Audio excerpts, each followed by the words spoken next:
British police have asked the government for new powers to stop and search people without having to suspect them of involvement in crime. Now, senior officers say the counter-terrorism powers are too weak and the new law is needed to better protect the public against attempted attacks. A previous law allowing stops without suspicion was scrapped this year for violating human rights. Stop and search powers are controversial because ethnic minority people have been targeted more than white people. This has triggered claims that some officers are using the power in a discriminatory way. Currently, the British law allows searches, but an officer must have reasonable suspicion for the stop to be lawful. Well, joining us all the way from Wilmington to discuss this further is a justice activist, Dalia Wasfi. Now, many thanks for joining us here on Press TV. Now, how can the police be trusted to use these potential new powers responsibly, considering the brutality we saw coming from them during simple protests earlier? Absolutely. It's always a pleasure to be with you. Thank you for having me. What we've seen here in the United States is progressively inching towards complete police state.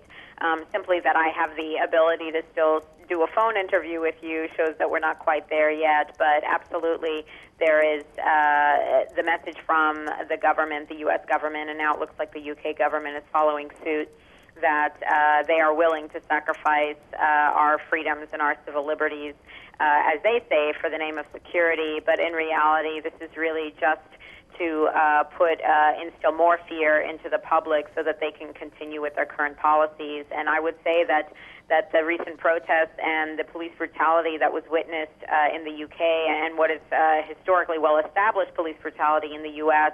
is blatant evidence that the police cannot be trusted with such powers. Right now, so how do you assess the further erosion of civil liberties in the West under this guise of national security? Well, I think that it is what comes up quite frequently is a statement from Benjamin Franklin, one of the founding fathers, who said, and paraphrasing, those who would sacrifice liberty for security deserve neither. We still need a realistic and grounded investigation into what happened on September 11th, 2001 in the United States.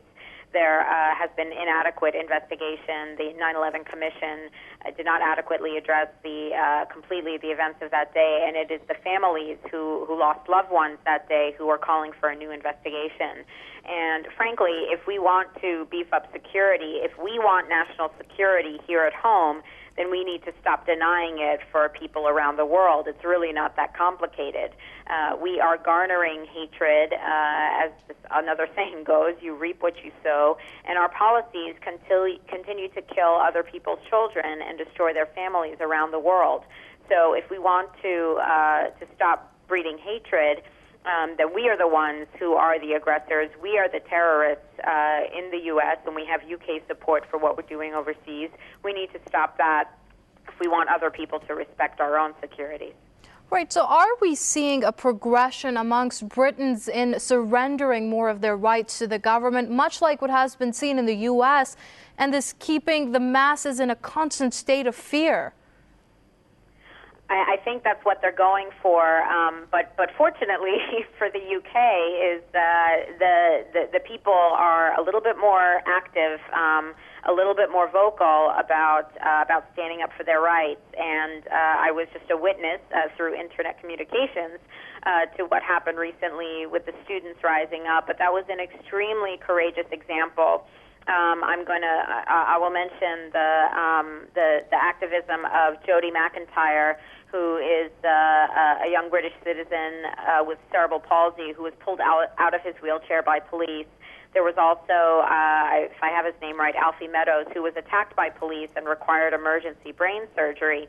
These are people who are recognizing that they have to stand up and fight for what is right and for everybody's right. So I'm hoping that the British people will continue to lead the way in showing how to battle the government for what is true, because a government that fears its people is a government that responds to its people. When the people fear the government, which is pretty much the case in the U.S., then they run rampant over our rights.